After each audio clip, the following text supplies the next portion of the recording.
Turkish, nice performance by the team today. Got the job done in style. Yeah, definitely. I can't lie to you. Before the game, I said to one fan walking in, I said, I look forward to the Europa League and League Cup games a bit more this season than the Premier League. The Premier League is stress. But when these young men play, it shows a glimpse of the future. Do you get me? Saka come out of this tournament, now he's a regular. Martinelli, that guy deserves his chance. Before Saka, if not now, do you get me? He has to get in there somehow. He's knocking on that striker's door. Obviously, it's a difficult job right now with Ober up top. Yeah. But what he reminds me of, his work rate, his intensity, his touch, his finishing, he's a lot like Suarez for me in terms of how he gets around the pitch, like nipping at ankles, nipping at the ball. So for me, I didn't expect nothing of him this season. Same way I didn't expect nothing of Guendouzi last season. But the way our recruitment has gone the last couple of seasons, we are picking some gems once again at Arsenal. So it's exciting, it's good to see what's coming through. But it also makes Emery think, why do we perform a lot more fluid in this competition and in the League Cup last week? What's the difference from these games? What's the difference for you? For me, it's the transition. For me, he takes a bit more of a risk in the middle. With Torreira, Willock and Ceballos, you've got a lot more technique, you've got a lot more ability. I don't think we have a box-to-box midfielder like Joe Willock in the squad.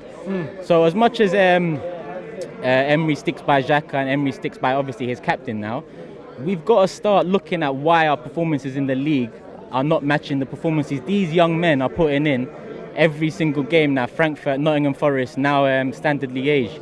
And I'm assuming there's more to come. Do you know what I mean? So for me, Emery needs to...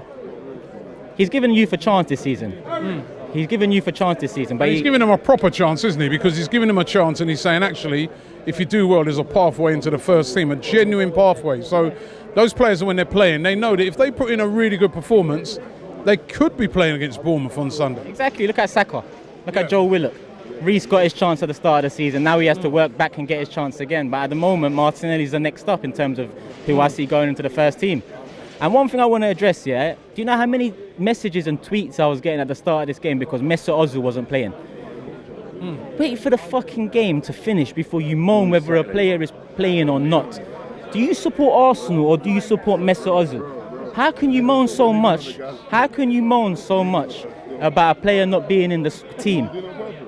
And then we go out and win 4-0. How stupid do these fans look now? At the end of the day, you can see there's problems with Ozil and Emery. That's plain to see from last season. This is not nothing new. But appreciate what we're seeing out there from these young guys. Because these young guys, right now, are performing a lot better than Ozil's done in the last 2-3 years. So like the fans need to take a step back and kind of support the team, not players right now. Support the team. Because... yeah, just support the team. It's not even because I'm tired of the fan base sticking by certain individuals, certain players. All I care about is the best for Arsenal Football Club. Today we won 4-0. I couldn't care less who started. We finished the game well. And that's it, Rob. That's it.